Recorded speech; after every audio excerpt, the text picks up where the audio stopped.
mararka qaar hal fikrad ayaa bedeli karto gebi ahaan noloshaada. Ku soo dhawow taxanaha Faynuusta, halkaasi oo aan ku shidi doonno iftiin yar oo kaa caawinayo fahamka naftaada, noloshaada iyo qalbigaaga. Qayb walba waxay xambaarsan tahay fariin kooban oo kuu noqon karta hagahaaga maalinlaha ah. Haddii aad raadinayso deganaan, faham iyo isbedel dhab ah, meesha saxda ah ayaad joogtaa.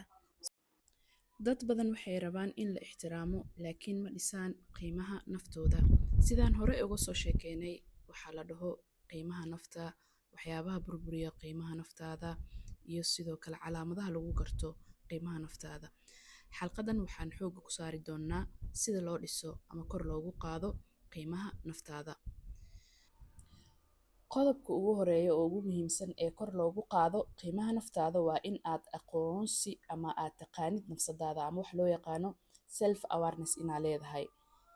Self awareness kana waxa ugu muhiimsan waxay tahay in aad baratid horta adiga maxaad qiimeysaa, maxaa kaa dhigaya qof gaar ah ama dadka kale ka duwan. Sidoo kale waxaa muhiim ah in aad baratid dareenkaaga, maalmaha faraxsan tahay, maalmaha xanaaqsan tahay, dabeecadaada iyo valueskaaga. Value-ga ama qiimaha ama wax loo yaqaan qiyamkaaga waa wax aad u muhiim badan oo aad yani noloshaada in aad soo qaadatid maantaba aad bilaawdid in aad dhistid amaba aad garatid maxaa adiga valueskaaga ku ama qiyamkaaga maxaa ka mid ah. Value ama waxaa loo yaqaanaa qiyamka waxaa waaye mabaadi'da iyo waxyaabaha aad u aragto in ay muhiim u yihiin noloshaada, haddii aad weysidna ee noloshaada burburayso. Tusaale ahaan diinta, daacadnimada, qoyska, kobaca, runta, naxariista, waxbarashada, caawimaadda, lacagta. Yacni qofba qofka kale wuu ka duwan yahay waxa uu qiimeeyo ama values noloshiis u leh. Sidee lagu bartaa marka ama lagu gartaa valueskaaga adiga ahaan? Haddii ay tahay hadda marka kugu horeyso oo valueska maqleysid, hadda dhis qaabka aad u dhisi laheedna waan kaa caawinayaa. Waxaa jirto 3 shay oo muhiim ah in aad sameysid. Qodobka koowaad wuxuu yahay isweydii waxa ugu badan ee aad waqtiga gelisid, isla markaana ku farxad geliyo ama aad ku dareento deganaan. Maxay yihiin?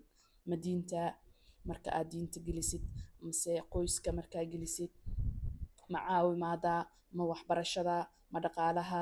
Qofba qofka kale sida hore usoo sheegay wuu ka duwan yahay. Marka aad isweydiisid waad qoraysaa.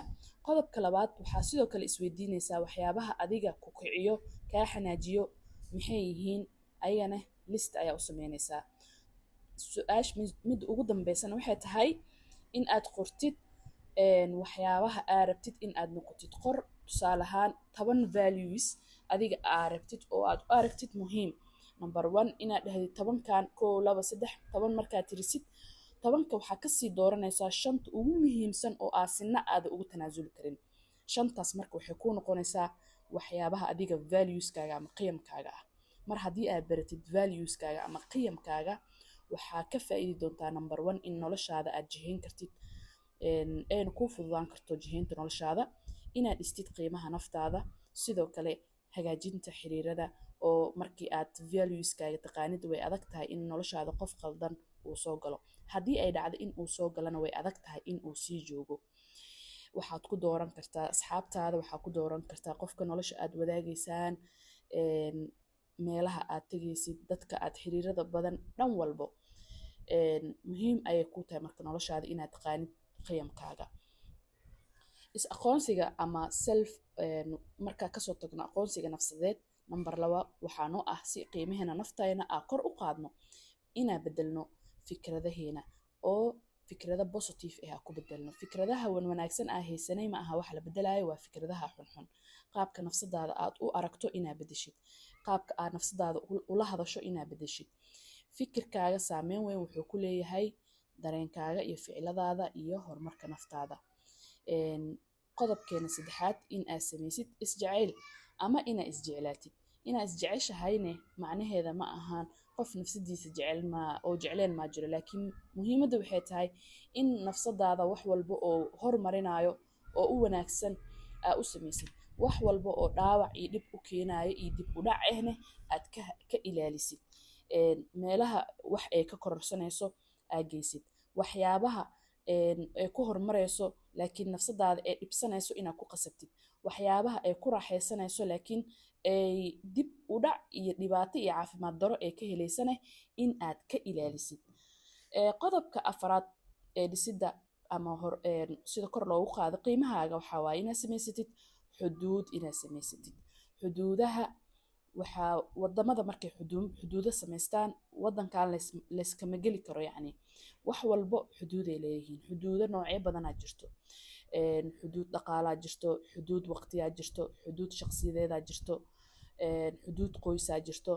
anaga bulsho Soomaaliyeed haddaan nahay way yaryihiin dad badan oo xuduudahaasi samaystaan, oo qof kasta wuxuu rabaa noloshaada inuu iska maamulo, waqtigaaga wuxuu rabo inuu ka sameeyo, qoyskaaga inuu kula maamulo, caruurtaada, shaqadaada, shaqsiyadaada iyo qofnimadaada, waxyaabo badan.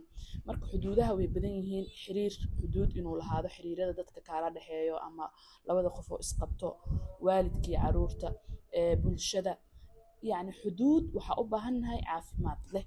insha allah xalqad ayaan kasoo sameyn doonaa xuduudaha iyo sida loo sameeyo. qodobkeena shanaad wuxuu yahay in aad dhistid guulo yaryar. ma aha inaa mar walba aad ku fikirtid inaad samaysid wax weyn, waxaa samayn kartaa si maalinle ah guulo yaryar oo fudud oo aad ku raaxaysan karto, oo noloshaada adiga, gurigaaga, qoyskaaga, waxbarashadaada, nafsadaada aad ku dabaqayso.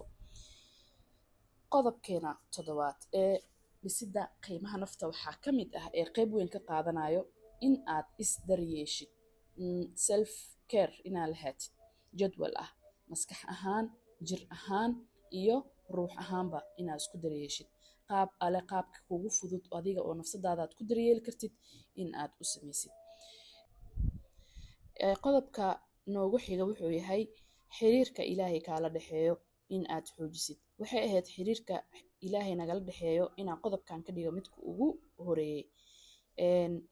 mar walba oo qofka xiriirka ilaahay kala dhexeeyo uu wanaajiyo, mar walba uu noqdo qof qiimo badan, uuna yahayba mar walbo qof qiimihiisa ay sareyso. ilaahay qofka uu jecel yahayne qof walba oo dunida joogo wuxuu noqdaa qof yacni loo khidmeeyo, la jecel yahay, la karaameeyo. mar walbo oo ilaahay aa u dhowdahay, mar walbo oo aad kalsoonidaada ay hormarto ama horeyso. ugu dambeyn qodobkeena ugu dambeeya wuxuu yahay mas-uuliyad, inaad noqotid qof mas-uul ah oo mas-uulka noqda nafsadiisa. mas-uuliyadaada weliba in aad qaado. marka aad qaado mas-uuliyadaada nafsad ahaaneed waxaa tahay qof hormariyo qiimaha naftiisa, inaadan u daba fadhinin horumarka noloshaada, dhisidda nafsadaada, farxad gelinta, ka shaqaynta, dhan walbo ay noqoto oo mas-uuliyad nafsadaada kaaga aadan in aadan dhihin aniga waalidkayga ayaa sidaa soo yeelay, ama fursadii ma taalo, lacag ma haysti, excuse dhan inaad joojisid. mas-uuliyadda nafsadaada inaad qaadid, hadday noqoto inaad wax baratid, hadday noqoto inaad shaqaysid, hadday noqoto in aad kabatid, dhistid. nafsadaada adiga ayaa mas-uulka ah, in aad si sax ah u qaadatid. taasna waxay kaa dhigaysaa mar walba oo aad nafsadaada mas-uuliyaddeeda aa qaadid, mar walba oo aad tahay qof qiimaha nafsadiisa yaqaano, korna u qaadi karaa. ugu dambeyn waxaan rabaa inaan kula wadaago xirfado aad muhiim u ah oo qayb ka qaadanaya kor u qaadista qiimaha naftaada. adigana qaybta commentiga nagula wadaag xirfadaha aad is leedahay qayb weyn ayay ka qaataan qiimaha nafta. xirfadeena koowaad waxay tahay health lifestyle. xirfadaas badanaa dadka qaar ma u arkaan inay xirfad tahay ay la barto. qofku uu dhashtay laakiin kuma dhalan in uu qaab caafimaad leh oo ku noolaado. waa wax go-aan ku xiran, joogteen u baahan, dadaal u baahan, waqti u baahan, qorsho fiicanna u baahan. qofka inuu xirfadda health lifestyle yeeshto, tusaale ahaan qofka inuu waqti hore subaxii soo kaco, hurdadiisa saxo, cunto caafimaad la cuno, exercise sameeyo, waa xirfad run ahaantii qayb weyn ka qaadanayso qofka noloshiisa dhan walbo, hadday noqoto qoyska, waxbarashada, shaqada. haddii xirfadaasi uu qofka bartana waa golden skill aa dhihi karaa. sanadkana hadda joogno wax badan oo noloshaadana qayb weyn ka qaadanaysaa, cibaadadaada. qof caafimaad qaba wuxuu sameyn karaa waxyaabo badan noloshiisa horumarin karo, kadibna dadka wax u qaban karo. sidaas darteed ayaan xirfadaasi kow ka dhigay. Xirfadda labaad waxay tahay inaad baratid learning skill development, sida qofka wax uu u baran karo muhiim ayay noo tahay. qofka inuu wax barto laftirkeed waa xirfad u baahan in lasii barto qaabka wax loo barto sida ugu fudud adigoo gurigaaga joogo, digitalka uga faa'iideysan kartid, fursadaha uga faa'iideysan kartid, waqti yar wax badan ku kororsan kartaa. xirfadeena saddexaad waxaa waa inaa isxakameynta baratid, dareenkaaga xakameyn kartid, rabitaankaaga xakameyn kartid, qof dishibiliin lehna aa noqotid oo dareemihiisa ee wadwadin oo maalinta faraxsan tahayna wax qabatid, maalinta murugsan tahayna aadan waxba qabanin, aadan noqonin. xirfadda ugu dambeysana waxay tahay hadaf dejin inaad baratid. dad badan oo naga mid maalin walba hadaf ay dejiyaan laakiin way ku fashilmaan. sababtan waxay tahay qaabka ay hadafka u dejiyaan ayaa ka qaldan ama systemka ay sameysanayaan. marka hadaf dejintana qayb weyn ayay ka qaadataa. afartaas xirfad waxaan u arkay afar xirfadood oo qayb weyn ka qaadanayo qiimaha naftaada inaad kor ugu qaadid. waa ku mahadsantihiin daawashada muuqaalka. xalqadeena halkaas ayay noogu eg tahay.